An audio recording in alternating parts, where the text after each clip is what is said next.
Hi, I'm Matt Perrier, Dalebanks Angus in Eureka, Kansas. I'd like to invite you to our annual bull sale, Saturday, November 17th, 2018, right here 3.5 miles northwest of Eureka, Kansas at our sale facility. Dalebanks was actually started by my ancestors right here where we're sitting in 1867. They immigrated from England and they brought with them the name Dalebanks, which was their farm back in the mother country. It started out as a sheep operation, then of course diversified into cattle and crops, and in 1904 the second generation of their family purchased the first registered Angus cattle. Bert Perrier was the gentleman's name who purchased those cattle, and we've had registered Angus ever since. So this will mark our 114th year selling registered Angus bulls to commercial cattlemen in this region and nationwide.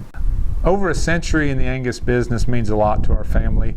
We've made some tremendous friendships with other Angus breeders and of course with our customers through the years. And it's helped us in the breed that we're in recognize that there's more to this beef community than what we see every day here within the ranch. Whether it be certified Angus beef and working with consumers, or the many feed yards that are after the good genetics that our family and our breed produces, right down to the commercial cow-calf customers and other seed stock producers in this business, we get to see the total package. We get to see that there's more to it than just weaning weight. We get to see that there is more to it than just carcass or end product merit. But these Angus genetics work in a variety of scenarios, and it's pretty gratifying to see that one breed and one set of genetics can do as many things and do them well as what they can. And that's something that our family takes pride in, and something that I think the industry has a lot to thank the Angus breed for. As a 5th generation rancher and a 4th generation Angus breeder, that many generations breeding Angus genetics has driven home the fact that it is all about family, and whether it be Dad serving for several years as a board of director on the American Angus Association, or my great-grandfather and grandfather serving in a variety of roles in the Kansas Livestock Association, and you know, as we work with people, we see that there's more to this than just the genetics that the cattle have to offer. There is a lot to this business that surrounds people and their character and their integrity, and we rely on that as much as anything. So when we make those breeding decisions and selection decisions, yeah, we want to make better cattle, but we want to make more profit for our customers and ourselves in the long run, and I think that's what brings it all together. Customer service is very important to our operation, to our family. If we don't make it right for the customer, then they're not going to do business with us. So we try to do as many things as we can to help make their lives easier. We offer free delivery within 300 miles of the ranch. We have volume discounts at the sale. We have shares of U.S. premium beef that we have available for customers who want to feed their cattle and retain ownership.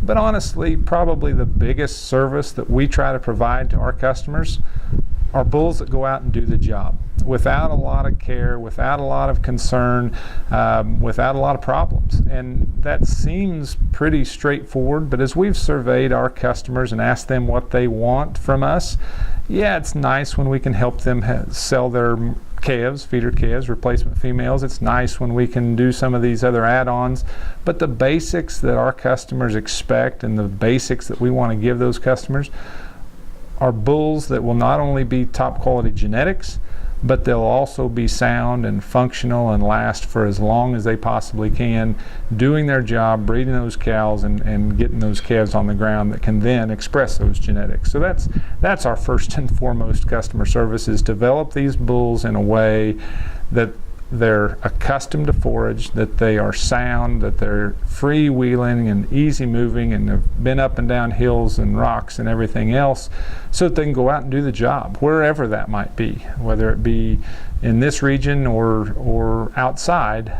They're going to be expected to live up to the the challenges that Mother Nature and the topography offer, and we want them to be ready to do that. And that's what we hear from customers time after time, that for whatever reason, whether it be how the bulls were selected genetically or how they were developed from weaning on, these bulls seem to hold up better, and that's what we want them to do. That's what we expect them to do, and when they don't, we want to know, and so we can make it right.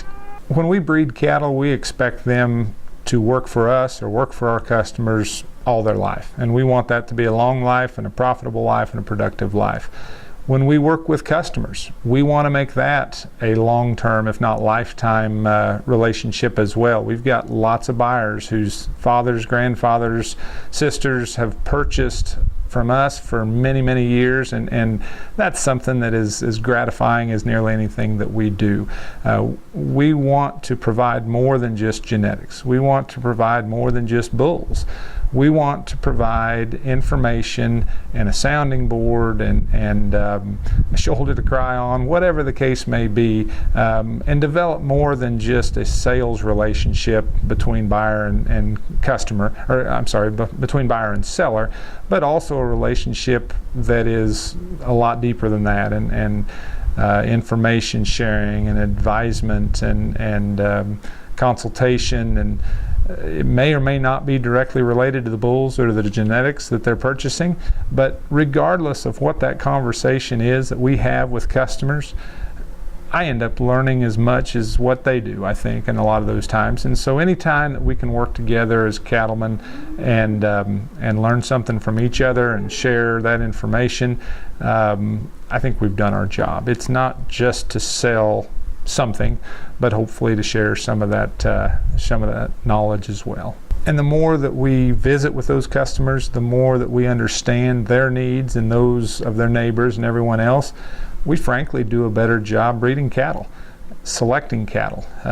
We have to have that constant flow of information back this way, so we know what traits are the most important for our customer base. So we know what challenges they're starting to see, whether it be in their cow herd or even from a marketing standpoint with an industry that's moving one way or another in trends. That's the best research and development we can do, is a long-term relationship and communication with those customers so we can do our jobs even better. We have a lot of tools that are at our disposal today as Angus breeders to select genetics. We've got 17 or 18 EPD traits and numerous dollar values and some new EPDs on the horizon. I don't want to say that it's easy to go out there and jump on the computer and find a bull that fits your genetic requirements, but it's easier than it used to be when we had to scour a printed sire summary and make all kinds of calls to ask people what their contemporary groups were ratioing out of a certain sire line. So sourcing those genetics has actually probably gotten easier, but breeding cattle has probably gotten more difficult, because as we put more emphasis on a number of traits to breed these balanced trait genetics, some of the basic traits become even more difficult to select for because we've taken our eye off the ball.